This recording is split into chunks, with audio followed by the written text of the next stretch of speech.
And they requested teachers to assist them to make the revision timetables, and the teachers, they are always willing to assist, but many times we make the timetables on our own. We sometimes work very well, but we sometimes does not work very well as such. So now we have made the timetables for you to use, several of them.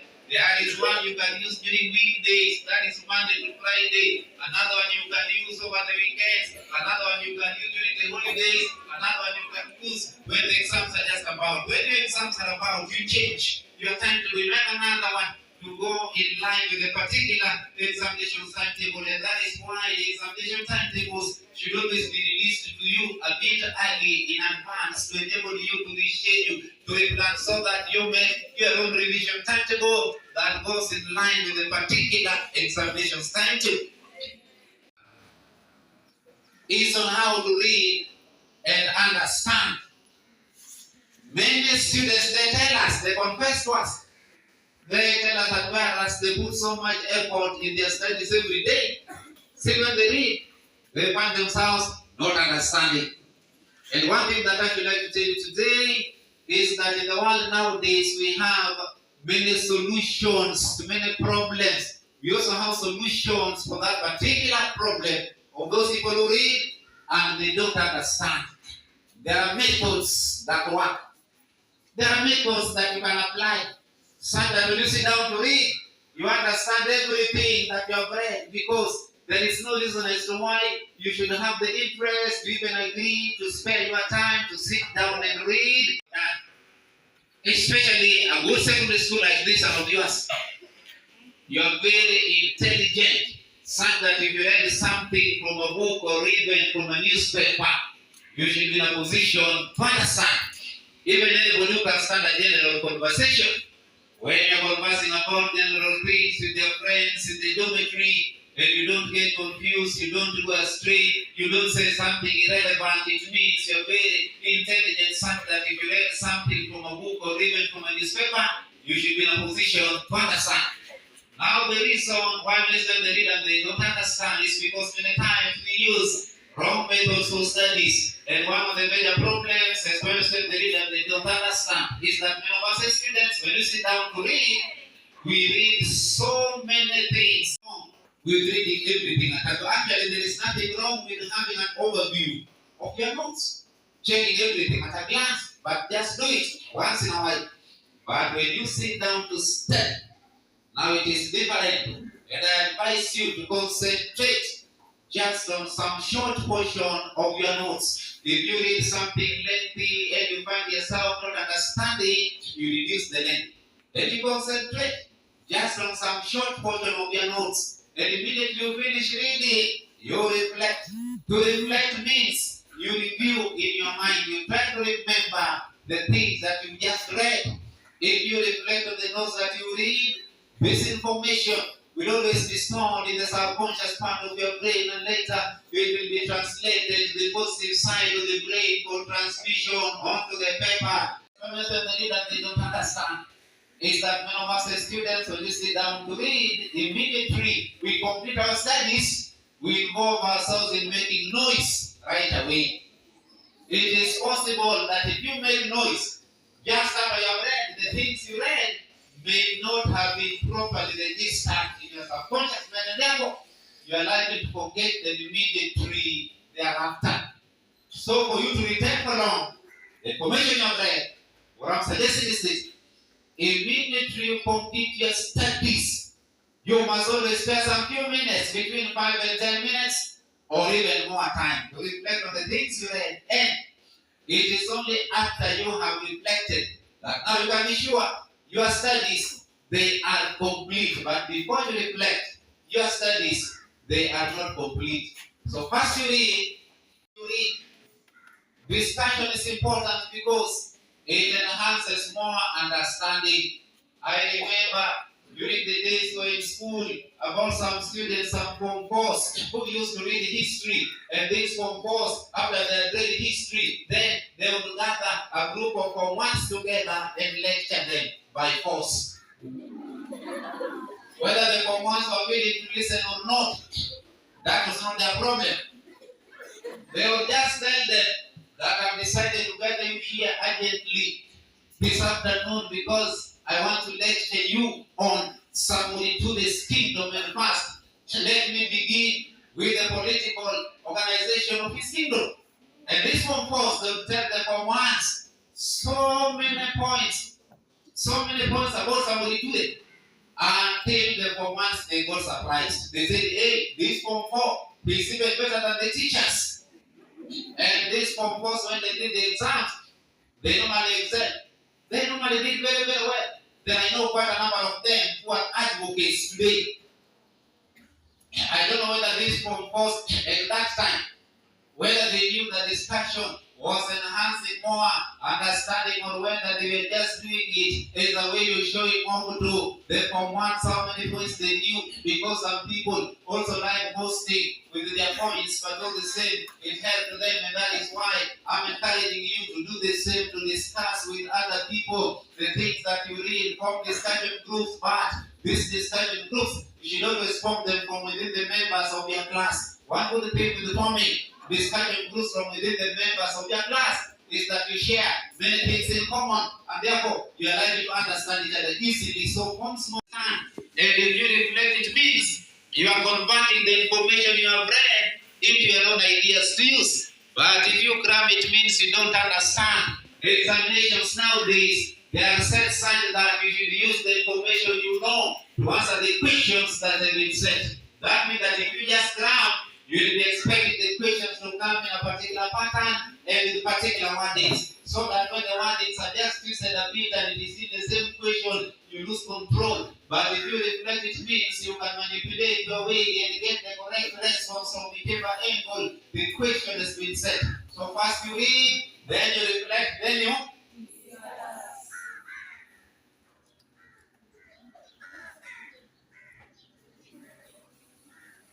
there is something very important that I want to tell you at this very moment. And what I'm just about to say is much more important than what I have already said. And what I'm just about to tell you right now again, it is much more important than what I say later after I've said this one. The reason I'm saying that this one is the most important is because it will help you to improve in your performance in class. I want to give you a method right now to use in your class so that you will improve in your performance in class in 3 days. Leo ni siku gani? I want the method on Tuesday using a class such that if you're a student in your classes for now that I'm speaking here, and you start applying this method I want to give right now in your class tomorrow Wednesday, you will use the method tomorrow Wednesday, use on Thursday, and on Friday you will be the best in your class. If you're a good student already, if you're a good student already in your classes for now that I'm speaking here, if you're already good in your class, and you also start applying this method I want to give right now in your class tomorrow Wednesday, you will use the method tomorrow on Wednesday. You use on Thursday, and on Friday, even me, I cannot predict how you will be. Probably you will be the best in the country. And before I give you this method to use, in order to improve in your performance in class in 3 days first, you must be willing to use the method, because it is said that there is nothing impossible to a willing heart. They say that where there is a will, are you willing to use the method to improve in 3 days? Yes. Onyesha kwa mkono if you are willing.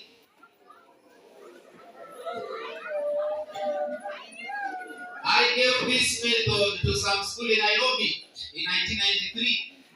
Personally, I have been involved in conducting research on how to master exams, together with another friend of mine, Professor Luciano, for the last 30 years. And at one time, I given this method to students like you at Alliance Boys High School and Alliance Girls High School. When I gave them the methods, Alliance Boys High School, Alliance Girls High School, they were number 1 in the national exams.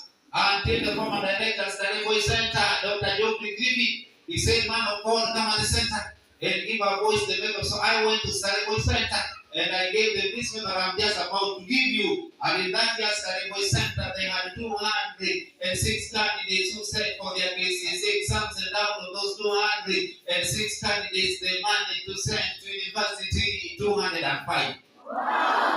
That was in 1992. El Saleh became position 1 in the country for the very first time. Many students have been thinking that Saleh has always been leading in examinations. No, they got the best position in the country for the very first time in 1992.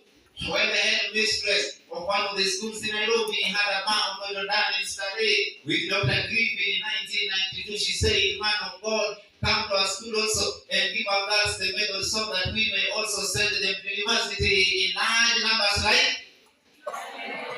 So I went to that school in 1993, and this is how I found it. Since I, of course, system started in the school, no student had ever gotten grade A. And I found the previous year, 1992, they become position 13 in Nairobi. But when I gave the this method, then they told me, "Man of God, be coming back to assess, particularly with the form course, to see how they're applying the method." So I used to go back to assess with the form course, and each time I went, I was impressed with the way the form course were applying the methods, because they're using them even more than I told them to use, and I was sure they're going to improve in their performance. And one of the form course who spoke on behalf of the others after giving them the lecture, she promised that whereas we've never gotten grade A, he said, "You can never get what you have not thought of." For example, there is no way I could come to your school here if I had not thought of it. I must first think about your school, possibly communicate with the teachers that I'm coming. That is when God comes in to help me. That He will give me journey mercies, so that if it is His will that I come here to speak with you, I'll come and I speak with you. That He'll give me some small money. I put petrol, so that if it is His will that I come here to speak with you, I'll come and I speak with you. Because I first thought of your school between Nairobi and here, where I'm coming from. There are very many schools on the way, and some of them are much, much nearer. And I would have landed in any one of those schools, but because I told God I was coming all the way to your school, He enabled me to bypass all the other schools, and I've landed onto this one, isn't it? Yes. Likewise, between you and grade A, there are many, many grades on the way. Some of them are much, much nearer, and you can land in any one of those grades. So it is up to you to tell God the grade that you want, that He will give you enormous powers to act carelessly, so that you bypass all the other grades and you land on grade A. Isn't it? Yes. Are you people good grades now? Yes. And I told the students in the school in Nairobi, I told them, think of grade A only. Think of grade A only. And when the results came, they got 19 A's. A-28, total 47 A's in a class of 82 candidates, and that was precious blood in the water, and they got position 1 in the country in 1993 for the very first time, and from nowhere. It doesn't matter where you were yesterday, it does not matter where you are today. The most important thing for you is where you want to go. Is that right? Yes. Here is the method I gave precious blood to use. And I gave Alliance, and I gave Study, and I gave Uganda Guards, and I gave Kapsabet Boys, and I gave St. Mary's in my home, St. Mary's Yard. They had never appeared among the top 100, but when I gave them in 1993, number 7 in the country. Are you ready for the method? Yes. And you must start using in your class tomorrow, Wednesday, without fail, isn't it? Yes. Then use on Thursday, then use on Friday. And on Friday at 4 o'clock, if you have used and you have not improved, on Saturday, you write a letter to me. I will come back here to assess. Because this method that I'm giving you, it is, as everybody uses it. Here it is. And you give me some 12 minutes to explain 12 minutes. At the end of 12 minutes, each one of you seated here will be sure exactly what you did in your class tomorrow morning. So I want you to listen attentively. In this world, there is no other method that has been discovered yet. As for now that I'm speaking here with you, of doing something better other than actively participating in it. That means I'm encouraging you, when you go to your classes tomorrow, participate very actively in all the lessons. And I want to show you how it is done. And it is the how part of it that will be improving your performance in 3 days. So this is how it is done. I want you to make a resolution within yourself as an individual. That is of tomorrow. When you go to your classes, in every lesson that you attend, you must ask the teacher some 3 questions. In every lesson that you attend, you must answer some 3 questions. In every lesson that you attend, if it involves reading, you are the one to read. And I want you to be very selfish when you're using this method. Don't care about your classmates. You are the only one in class. Don't even look aside to see that others are also raising their hands. Because the moment others also become active, they are not spoiling your own chances of being in the forefront. And people who succeed in academic matters are the people who are in the forefront of academic matters. I want you to stay in the front. Is that right? Yes. Is there any teacher who can ask 150 questions in one lesson so that everybody in class manages to answer 3? So for you to achieve your own selfish goal of answering 3, it means you must be extra active. It may even force you to smile with the teacher before she can recognize you to answer. And you make a noise to say here, here, here, so that you are given the opportunity to participate. I met with another young man in some school, in Form 2 at the time. This young man, he had become position 43 in his class. That was the last position. It was back in 1987. I was already conducting research on how to pass exams, and I told the young man, I want to give you a method to use so that you improve from position 43 and you become position 1 in your class. And I told him, I'll be with you to guide you and to ensure that I uplift you from position 43 and allow you to position 1 because I have the methods. And I told the young man, are you willing? And the young man said quickly, he was willing. And when the young man told me that he was willing, I was very impressed because I was sure that all his academic problems were solved. So I gave him this simple method that I've just given you of asking 3 questions, answering 3 questions, and reading in class. And because I wanted to assess him, I gave him an exercise book, a new one. And in that exercise book, we wrote down with him all the number of lessons per day for the whole term.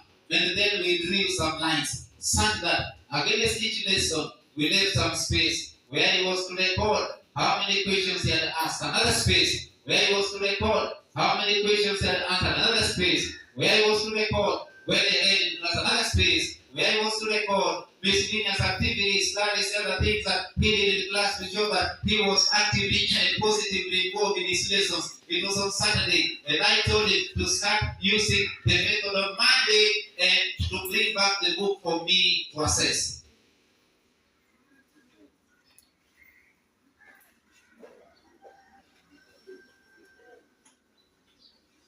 And on Monday at 4 o'clock, that young man, he brought back the book for me to assess.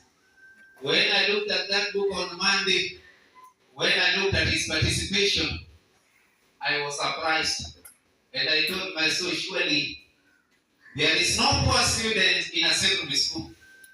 Because this young man, whereas he had never asked any question in class before since he joined Form 1, whereas he had never answered any question in class before, whereas he had never read in class before, he had never even rubbed the blackboard. Academic problems, nice in participating in class. And let nobody deceive you that you can get correct answers all the time. You cannot. Even me, I can only answer 50%, I cannot answer. Your teachers, they can only answer 50%, they cannot answer. It is only God who knows everything, but all the same, we must speak, we must say what we think. Isn't it? On Wednesday, I was expecting the young man to bring back his book for me to assess for him at 4 o'clock as usual. But on Wednesday, we were overtaken by events because at 11 o'clock in the morning, God had really helped the young man, and the young man had really improved and become the best in his class. At 11 o'clock in the morning, even me, I didn't know. I was still waiting for 4 o'clock. Are we together? Should I tell you? Yes. Why I'm saying that God has helped you in the morning? Say? Yes. One of the teachers who teach in that class during tea break, when the teachers we are having the tea in the staff room, she told the other teachers.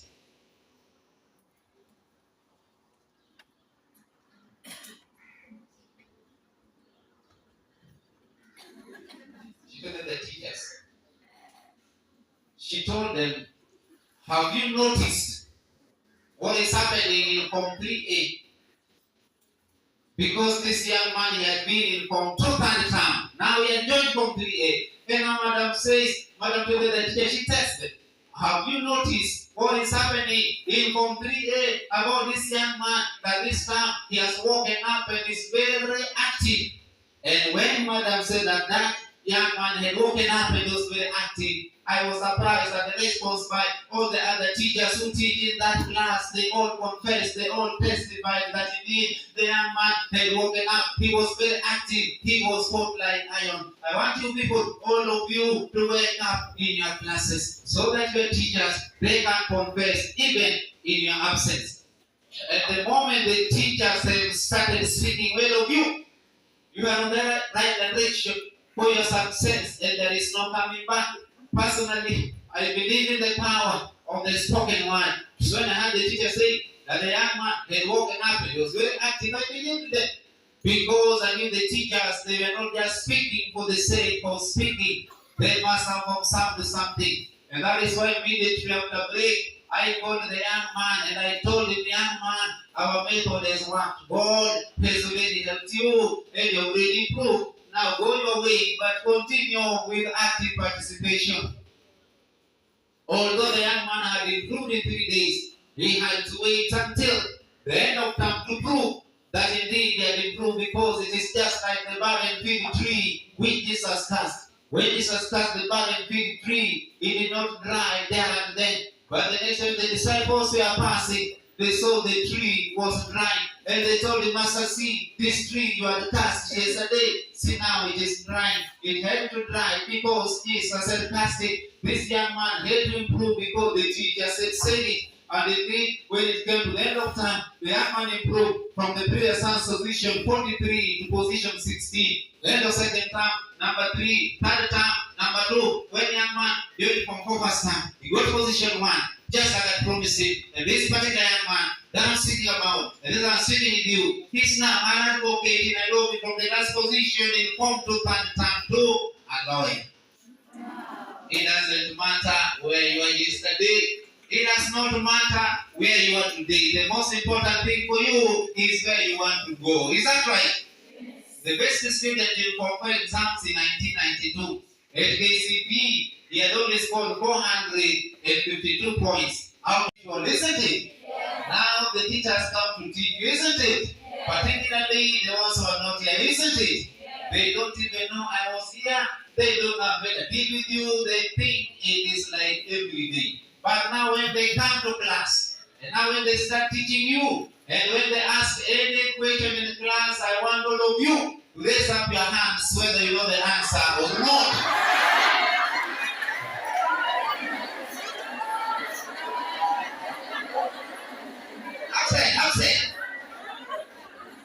I've said I want all of you to raise your hands whether you know the answer or no. See, the teachers will be surprised. Yes. And when they leave their classes, even before they reach the staff room and they meet on the way, they just meet either Mr. So-and-so. Did the people in your class also raise all of them? They ask like that. They ask like that. Here is the benefit. Here is the benefit of raising your hands, whether you know the answer or not. Are you ready for the benefit? Yes. You have raised your hand in the class, isn't it? Yes. Maybe you know the answer. No. And now the teacher points at you to answer. So you have raised? Yes. Now the teacher points at you to answer. Tell the teacher genuinely what you think the answer is, and I can assure you, because I've been attentive in the whole lesson, whatever you say, it is likely to be the correct answer. But if it is not, don't worry, the teacher will correct you, and you'll be surprised that when you participate and you make a mistake, and the teacher corrects you, you will never forget that topic. It is yours forever. So I want you to raise your hands more, participate more, probably make more mistakes, get more corrections, and learn more. Is that right? Yes. Even children, it is God Himself who creates the children. But before they can stand and walk, they stand and they fall. So even you, before you can learn, you must learn by trying and failing. We never learn by sitting there and watching. Is that right? Yes. Mtajaribu? Yes. Mtabeba mkono kwa madarasa kesho? Yes. Onyesha mimi sahihi, nione vile mtabeba. And you make this like that. It's like that.